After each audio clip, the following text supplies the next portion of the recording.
আসসালামু আলাইকুম রহমতুল্লাহি আবরাকাতু। সবাইকে গণিত ক্লাসে স্বাগত জানাচ্ছি। আমি সাদিয়া আলম, প্রজ্ঞা স্কুল অ্যান্ড কলেজের পক্ষ থেকে সবাইকে জানাই স্বাগত। আজকে আমরা তৃতীয় শ্রেণীর গণিত ক্লাস নিয়ে হাজির হয়েছি। গণিত ক্লাসে আমরা আজকে শিখব পড়ি ও কথায় লিখি।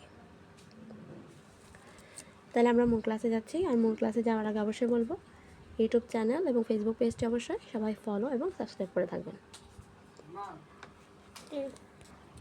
তাহলে আমরা দেখতে পাচ্ছি এখানে কত 11 2 3 8 সংখ্যাটা লিখছি বই থেকে। এবার আমরা একক দশক মিলে হয় শুধু দুইটা সংখ্যা, তাই আমরা একক দশকের ঘরে কমা দিলাম। শতক একটা কমা থাকবে, শতকের পরে কমা দিলাম। হাজার অযুত মিলে হাজার হয়, তাই হচ্ছে 11,238। তারপর এখন এটা হচ্ছে কত 17,805। এখন এটাও কি সেম করতে হবে আমাদের, একক দশক কমা শতক, এটা হাজার অযুত। মানে কত লিখতে হবে আগে আমাদেরকে পড়ে সংখ্যাটার কি উচ্চারণটা বের করতে হবে, তারপরে আমরা লিখতে পারবো। তাহলে 17,000 লিখি, 17,000 কত শত 800, 800 এই যে এটা দশক 0,5, তাহলে দশকের শূন্যটা কিন্তু উচ্চারণ করব না, আমরা লিখব শুধু 5, 805। তাহলে এটা এককের ঘরে, তবে 17,805। বুঝতে পারছি? আমরা পরবর্তীটাতে যাই। 3 নাম্বার 191111। তাহলে আমরা এখন এটা করব।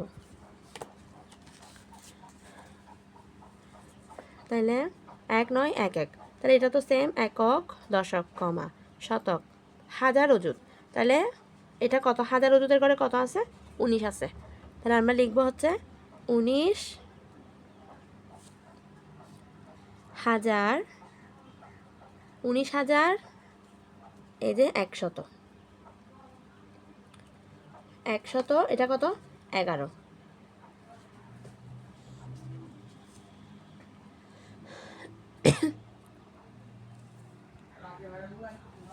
19,100 কত 11। তাহলে বুঝতে পারছি?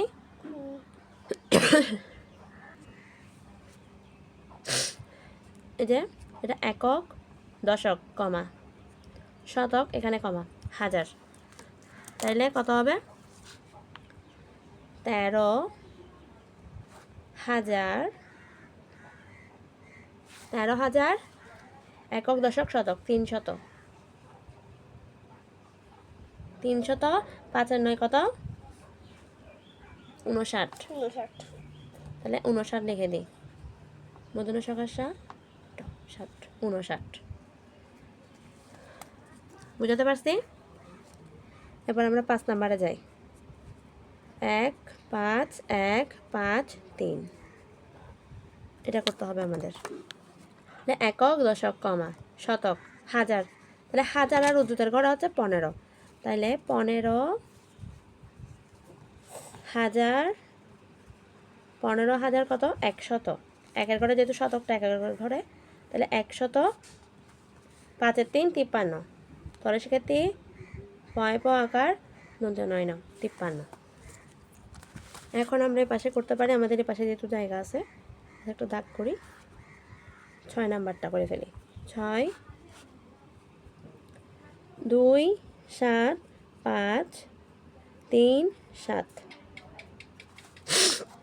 তাহলে এটাও কি করে ফেলি আমরা, একক দশক কমা শতক হাজার, তাহলে কত 27,000, 27,537 চন্দ্রবিন্দু, সরি এখানে হবে চন্দ্রবিন্দু। তাহলে কত উত্তর 27,537। প্রিয় শিক্ষার্থীরা, আমরা গত ক্লাসে কিন্তু এই নিয়মে একটা করছি, প্রথম ক্লাসে কিন্তু আমরা কি করছি এই নিয়মে করছিলাম। তাহলে এই নিয়মে যখন করছি আমরা কি করব, এখন এই যে এটা কত 3, এখানে এটা 3 হবে, মানে কে মুছে দিছে, 3 হবে একক, 7 দশক, তাহলে কত হয়েছে 70, 4 শতক, এখানে কত হয়েছে 400, তারপর এখানে আবার 3000, 8 অযুত, তাহলে অযুত আর হাজার মিলে হয় 83,000। তাহলে সংখ্যাগুলো এইভাবে আমাদেরকে কী বলছে, এটা হচ্ছে স্থানীয় মান বের করছে। এটাকে কী বলে, নিয়মটাকে স্থানীয় মান। তাহলে সংখ্যাগুলো উচ্চস্বরে পড়ি, কথায় লিখি এবং উপরের মতো করে স্থানীয় মান নির্ণয় করি। তাহলে আমাদেরকে উচ্চস্বরে পড়তে বসে, কথায় লিখতে বসে। কথায় কীরকম লিখবো, আমরা আজকে যেগুলো করছি কথায় লেখা এরকমই করতে হবে। তাহলে কথায় লেখা এবং উপরের মতো স্থানীয় মান বের করা, এই নিয়মে কিন্তু আমাদের ক্লাসে আগে দেওয়া হয়েছে। তাহলে স্থানীয় মান নির্ণয় করতে হবে, প্রথমে আমাদের কথায় লিখে এরকম বের করতে হবে, আবার সংখ্যাটা লিখে সেম এই নিয়মে বের করতে হবে। আশা করি বুঝাতে পারছি। তাহলে আজকে আমাদের হোমওয়ার্ক থাকবে হচ্ছে এগুলা, এই 1 2 3, তারপর এখানে আছে আবার এত সংখ্যাটিতে 4 ও 3 স্থানীয় মান কত, সংখ্যাটিতে অযুত স্থানীয় অঙ্কটি কত, আবার এত সংখ্যাটিতে হাজার স্থানীয় অঙ্কটি কত, তাহলে স্থানীয় মানের মতো।